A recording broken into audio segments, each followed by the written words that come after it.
Good morning. My dear brothers and sisters, in the Philippines, January is a month where we celebrate two popular devotions. One is the Jesus Nazareno, tomorrow. Hundreds or even millions of people will flock the Luneta and or Quiapo to show their devotion to the image of Jesus of Nazareth, one carrying the cross. The other popular devotion during January is the Santo Niño.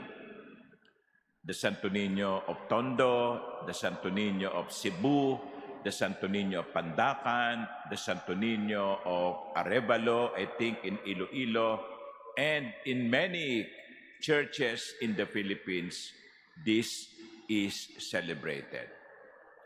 The Santo Niño and the Nazareno. Looking at these two devotions, I guess that we are being invited to something very, very important to our faith. And that is growing up. Growing up. The Santo Niño that we celebrate on the third Sunday of January did not remain a baby. The baby in the Belen will not remain an infant. The infant will grow. And time will come when that infant will carry his cross. I think that is also one of the messages of the gospel today. In the gospel, it was mentioned by Luke that Jesus came to Nazareth where he had grown up. Umuwi siya sa Nazareth kung saan siya ay lumaki. Growing up.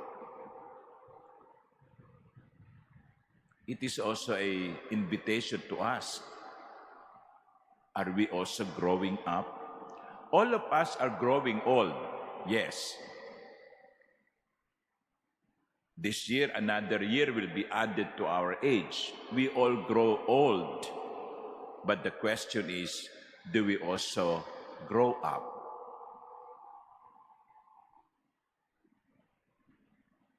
Or do we remain infants or babies or a child or childish?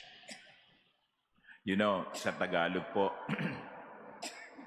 meron tayong komisa sinasabi, tumatanda pero walang kinatatandaan.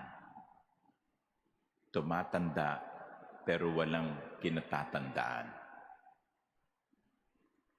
So saan tayo dapat lumago? Saan tayo dapat magkaroon ng improvement? Jesus went to Nazareth. Where is our Nazareth? Where do we grow up? Yung bang lugar ng inyong trabaho ay isang Nazareth? Kung saan, doon sa lugar ng inyong trabaho ay you grow up, you become mature. Yung bang eskwelahan ay isang Nazareth para sa inyo? Oo, meron kayong mga natututunang bago pag nag-aaral kayo't nakikinig sa teacher. Pero ito ba talaga isang lugar kung saan tayo lumalago at nagmamature? Dito sa simbahan, sa katedral, is this a Nazareth for all of you? Do you grow up here? Do you become mature in your faith? Kung dati-rati ay medyo duda kayo sa mga pagkilos ng Diyos, sa inyo bang araw-araw na pagsisimba dito sa katedral, whether in person or online, do you grow in faith that you become less and less doubtful of the love of God for you? Yun. Kasi kung minsan nakakalungkot, sabi ko nga earlier, marami sa atin, baby pa rin. Hindi lang baby ang pangalan. Baby sa kaisipan, baby sa pananalita, baby sa kalooban. Hindi na nag-mature. Are we maturing in our faith? Are we growing up in our love of God and neighbor? Yan ang challenge sa atin ngayong umaga. Si Jesus hindi nanatiling baby. Hindi siya nanatiling Santo Niño. Si Jesus ay naging Nazareno na nagpasan ng kanyang krus.